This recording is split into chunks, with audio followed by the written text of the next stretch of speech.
ಮಳೆಯ ಹರಿಸಿ ತಿಳಿಸೇ ಬಿಡುವೆ ಪ್ರೀತಿಯ. ಕನ್ನಡವ ಕಾಪಾಡು ನನ್ನ ಆನಂದ.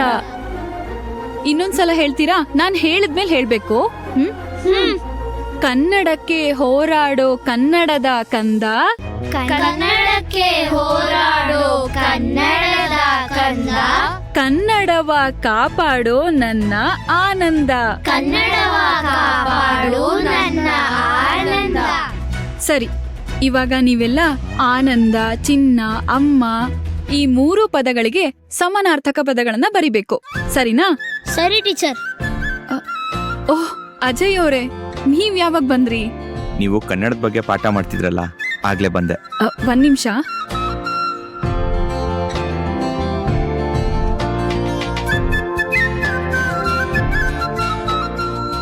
ಸಮಾನಾರ್ಥಕ ಪದ ಅಂದ್ರೆ ಏನು? ಒಂದೇ ಅರ್ಥವನ್ನು ಕೊಡುವ ಬೇರೆ ಬೇರೆ ಶಬ್ದಗಳು ಇದಕ್ಕೆ ಸಮಾನಾರ್ಥಕ ಪದಗಳೆಂದು ಕರೆಯುತ್ತಾರೆ. ಗುಡ್. ಹಾಗಾದ್ರೆ ನಾನು ಹೇಳಿದ್ನಲ್ಲ, ಆ ಪದಗಳಿಗೆಲ್ಲ ಸಮಾನಾರ್ಥಕ ಪದ ಬರಿತಾ ಇರಿ. ಬರೀರಿ. ಏನ್ ವಿಷಯ ಅಜಯ್ ಅವರೇ? ಸಾರಿ, ನೀವು ಬಂದಿದ್ ನಾನು ನೋಡ್ಲೇ ಇಲ್ಲ. ನನ್ನ ಕಡೆಯಿಂದಾನು ಸಾರಿ. ನೀವು ಪಾಠ ಮಾಡ್ತಿದ್ರಿ, ಮಧ್ಯೆ ಬಂದು ಡಿಸ್ಟರ್ಬ್ ಮಾಡ್ದೆ ಅನ್ಸುತ್ತೆ. ಅಯ್ಯೋ ಪರವಾಗಿಲ್ಲ. ಏನ್ ವಿಷಯ ಅಂತ ಹೇಳಿ. ನಮ್ಮ ಅಕ್ಕಂಗೆ ಐಸ್ ಕ್ರೀಮ್ ಅಂದ್ರೆ ಸಖತ್ ಇಷ್ಟ. ಅದ್ರಲ್ಲೂ ಕೋನ್ ತುಂಬಾ ಇಷ್ಟ ಅವಳಿಗೆ. ಅದು ಏನಿಲ್ಲ. ಏನಿಲ್ವಾ? ಏನೋ ಹೇಳ್ಬೇಕು ಅಂತ ಬಂದಿರೋ ಹಾಗಿದೆ. ಹೇಳಿ, ಪರವಾಗಿಲ್ಲ. ಏನ್ ವಿಷಯ? ಅಜಯ್, ಧೈರ್ಯ ಮಾಡು. ಐಸ್ ಕ್ರೀಮ್ ತಿನ್ನಕ್ ಹೋಗೋಣ ಅಂತ ಕೇಳು. ಕೇಳ್ತೀನಿ. ಏನಾಯ್ತು? ಯಾಕೇನು ಮಾತಾಡ್ತಿಲ್ಲ? ಅದು ಐಸ್ ಕ್ರೀಮ್. ಏನು? ಐಸ್ ಕ್ರೀಮ್ ತಿನ್ನಕ್ ಹೋಗೋಣ. Ice cream, ice cream, ice cream, ice cream, ice cream, ice cream, ice cream, ice cream.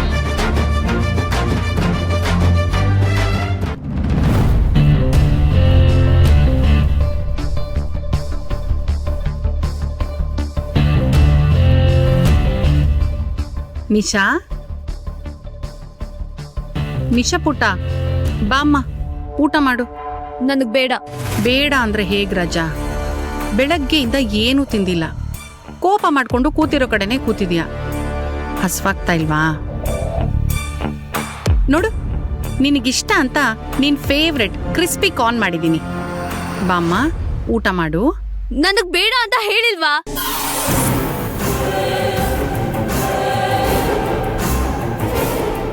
ಅಲ್ಲ, ನಿನ್ನ ಮತ್ತೆ ನಿಮ್ಮಪ್ಪನ ಗಲಾಟೆ ಏನು ಹೊಸದೇನೆ?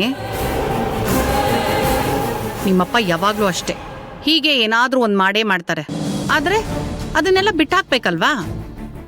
ನೀನ್ ನೋಡಿದ್ರೆ ಊಟ ಬಿಟ್ಟು ಕೂತಿದ್ಯಾ. ನಿನ್ ತರ ನಾನೇನಾದ್ರೂ ಆಗ್ಬಿಟ್ಟಿದ್ರೆ ಇಷ್ಟೊತ್ತಿಗೆ ಉಪವಾಸದಲ್ಲಿ ಸತ್ತೋಗ್ತಿದ್ದೆ. ಅಷ್ಟು ಹೇಗಿದ್ದೀನಿ ನಿಮ್ಮಪ್ಪನ ಜೊತೆ, ಗೊತ್ತಾ ನಿಂಗೆ? ನಿಂದು ಅಪ್ಪಂದು 1000 ಇರುತ್ತೆ. ಆದ್ರೆ ನಾನ್ ಪಾರ್ಟಿಗೆ ಹೋಗಿದ್ದಕ್ಕೆ ಇಷ್ಟು ದೊಡ್ಡ ಸೀನ್ ಕ್ರಿಯೇಟ್ ಮಾಡ್ಬೇಕಿತ್ತ? ಅದು ಅಲ್ದೆ ಅತ್ತೆ ನನ್ ಕಪಾಳಕ್ಕೆ ಹೊಡೆದ್ರು. ಎಲ್ರೂ ಮುಂದೆ ಹೇಗನ್ಸ್ತು ಗೊತ್ತಾ ನನ್ಗೆ?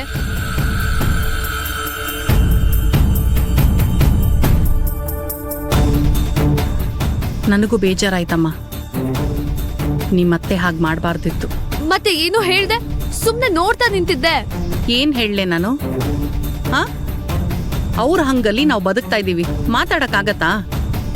ಅದು ಅಲ್ದೆ ನಾನೇನಾದ್ರೂ ಕೂಗಾಡಿದ್ದಿದ್ರೆ ಈ ವಿಷಯ ಅಮ್ಮಮ್ಮನ ತನಕ ಹೋಗಿರ್ತಿತ್ತು.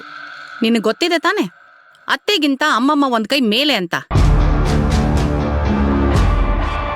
ಯಾರಕ್ ಬೇಕದೆಲ್ಲ ಅಂತ ಗಟ್ಟಿ ಮನ್ಸು ಮಾಡ್ಕೊಂಡು ಸುಮ್ಮನಾಗ್ಬಿಟ್ಟೆ. ಇನ್ ಸ್ವಲ್ಪ ದಿನ ರಾಜ, ಎಲ್ಲ ಸರಿ ಹೋಗುತ್ತೆ. ಅಲ್ಲಿ ತನಕ ಅನುಭವಿಸ್ಬೇಕಷ್ಟೆ. ಯೋಚನೆ ಮಾಡ್ಬೇಡ, ಕಾಲ ಹೀಗೆ ಇರೋದಿಲ್ಲ. ನಮಗೂ ಖಂಡಿತವಾಗ್ಲೂ ಟೈಮ್ ಬಂದೇ ಬರುತ್ತೆ.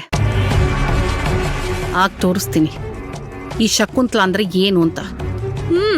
ನೋಡಿದ್ದೀನಿ, ಏನು ಬದಲಾಗಲ್ಲ ಇಲ್ಲಿ. ಹೇಳಕ್ ಮಾತ್ರ ದೊಡ್ಡ ಫ್ಯಾಮಿಲಿ, ದೊಡ್ಡ ಮನೆ, ಒಂದ್ ಫ್ರೀಡಮ್ ಕೂಡ ಇಲ್ಲ ಇಲ್ಲಿ. ಸಿಟ್ ಮಾಡ್ಕೋಬೇಡ ರಜಾ, ಎಲ್ಲ ಸರಿ ಹೋಗುತ್ತೆ. ಸಿಟ್ಟಲ್ಲಿ ಊಟ ಬಿಟ್ಟು ಕೂತ್ರೆ ನಿನಗ್ ತಾನೇ ಹಸುವಾಗದು. ಬಾ ಊಟ ಮಾಡು. ಬೇಕಾಗಿಲ್ಲ ನನ್ಗೆ. ಮತ್ತೇನೇ ಹೀಗೆ ಹಸ್ಕೊಂಡೇ ಇದ್ಬಿಡ್ತೀಯಾ? ನನಗ್ ಮನೆ ಊಟ ಬೇಡ. ಯಾವನ್ ತಿಂತಾನ ಆ ಊಟನ? ನಾನೇನಾದ್ರೂ ಆಚೆಯಿಂದ ಆರ್ಡರ್ ಮಾಡ್ಕೋತೀನಿ. ದುಡ್ಡು ಟ್ರಾನ್ಸ್ಫರ್ ಮಾಡು. ಅದಕ್ಕೇನಂತೆ, ಈಗಲೇ ಟ್ರಾನ್ಸ್ಫರ್ ಮಾಡ್ತೀನಿ. ನಿನಗ್ ಬೇಕಾಗಿರೋದನ್ನ ಆರ್ಡರ್ ಮಾಡ್ಕೊಂಡು ತರ್ಸ್ಕೊ, ಆಯ್ತಾ? ಸದ್ಯ ಏನೋ ಒಂದ್ ತಿಂತೀನಿ ಅಂತ ಹೇಳದಿಯಲ್ಲ, ಅದೇ ನಂಗೆ ಸಮಾಧಾನ. ಹಾ ನೋಡು, ಕಳಿಸ್ದೆ. ನಿಶಾ, ಸಿಟ್ಟು ಕಡಿಮೆ ಮಾಡ್ಕೋ ರಾಜ. ನನಗ್ ಗೊತ್ತು, ಹೋಗಮ್ಮ.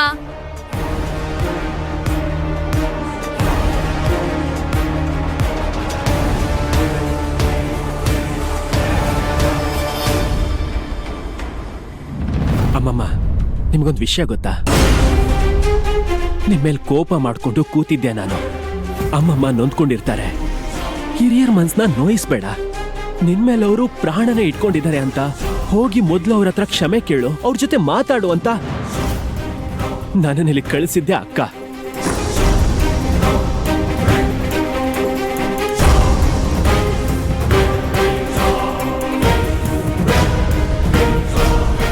ಹಾಗಾದ್ರೆ ನೀನಾಗ್ ನೀನು ಈ ಅಮ್ಮಮ್ಮನ ಹತ್ರ ಮಾತಾಡ್ಬೇಕು ಅಂತ ಬರ್ಲಿಲ್ಲ. ಅವಳು ಕಳ್ಸಿದ್ದಕ್ಕೆ ನೀನ್ ಬಂದಿದ್ಯಾ? ನಿಮ್ ಜೊತೆ ಮಾತಾಡ್ದೆ ನಾನಾದ್ರೂ ಹೇಗಿರ್ಲಿ ಅಮ್ಮಮ್ಮ? ನಾನ್ ಬಂದೇ ಬರ್ತಿದ್ದೆ.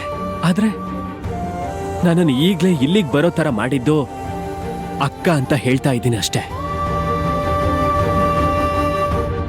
ಈಗ್ಲಾದ್ರೂ ಅರ್ಥ ಮಾಡ್ಕೊಳ್ಳಿ, ಅಕ್ಕನ್ಗೆ ಮನೆ ಒಡೆಯೋ ಬುದ್ಧಿ ಇಲ್ಲ.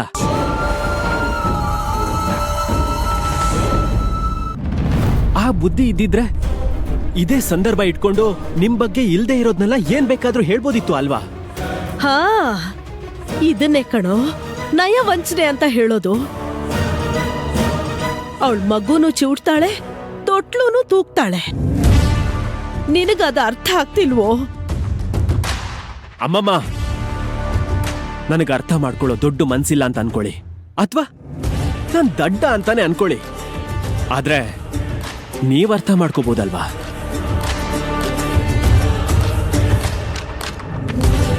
ಒಂದು ಸಲ ನನಗೋಸ್ಕರ ನೀವ್ ಅಕ್ಕನ ವಿಷಯದಲ್ಲಿ ಬದ್ಲಾಗ್ ನೋಡಿ ಅಮ್ಮಮ್ಮ. ಆ ಕೊಚ್ಚೆನ ಮುದ್ದಾಡೋದಕ್ಕಿಂತ ಗಂಧದ ಜೊತೆ ಗುದ್ದಾಟ ಮೇಲಂತೆ. ನಿನ್ ಜೊತೆ ಬೇಕಿದ್ರೆ ಜಗಳ ಆಡ್ತೀನಿ ಹೊರತು